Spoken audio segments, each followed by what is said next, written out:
In pre-W2 Germany, the Nazi regime sought every possible advantage to build a powerful empire not just through weapons, but by engineering tireless, energetic citizens. Their answer came in the form of a small white pill methamphetamine branded as Pervitin. Marketed as a miracle cure for fatigue and depression, Pervitin promised confidence and boundless energy. It was sold openly in pharmacies, even baked into chocolates. Housewives, students, and factory workers all used it to boost productivity.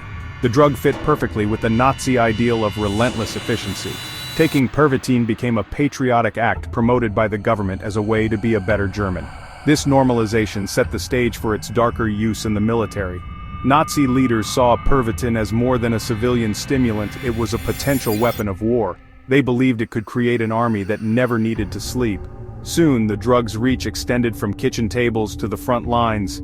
The groundwork was laid for a chemically fueled war machine. What began as a modern solution would soon have devastating consequences. The wonder drug's promise of strength masked a dangerous reality. Pervitin's popularity was about to change the course of history and the lives of millions.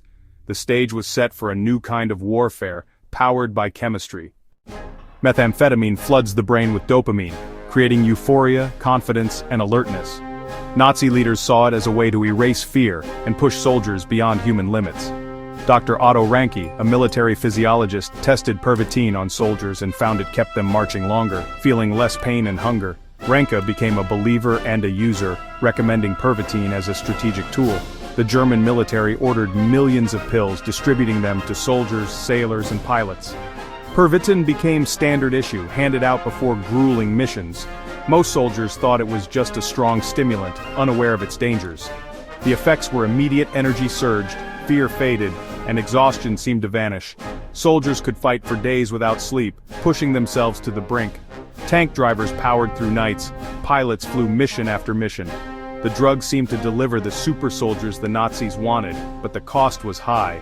Addiction, psychosis, and physical collapse loomed. Pervitin's chemical courage was a double-edged sword. The military's faith in the drug would soon be tested on the battlefield.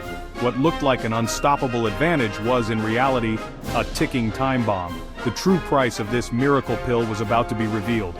The line between strength and self-destruction was razor thin. The war would expose just how dangerous that line could be. The 1940 invasion of France showcased the power of blitzkrieg lightning war fueled by Pervitin.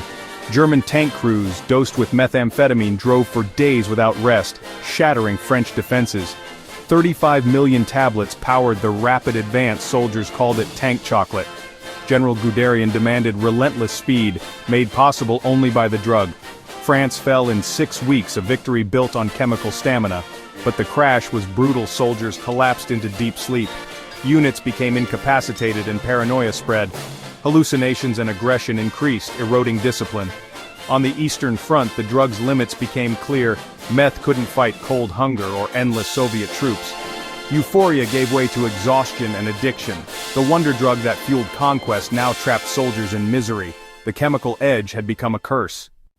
Pervitin's side effects were devastating. Heart problems, psychosis, and violent paranoia plagued the troops. Some soldiers fired at imaginary enemies, others became dangerously reckless. The drug's aggression may have fueled wartime brutality. The battle was not just against the enemy but within their own minds. High-ranking Nazis, including Hitler, were also heavy users. His physician injected him with cocktails of stimulants and opiates. As defeat loomed, Hitler's drug use escalated, clouding his judgment. Civilians too fell into addiction, using Pervitin to cope with bombing raids and shortages. The promise of energy dissolved into broken families and mental health crises.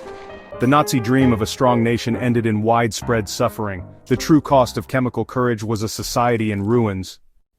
After 1945, Germany was shattered, its people left to face war's trauma without their chemical crutch. Hospitals overflowed with addicts and the psychologically scarred.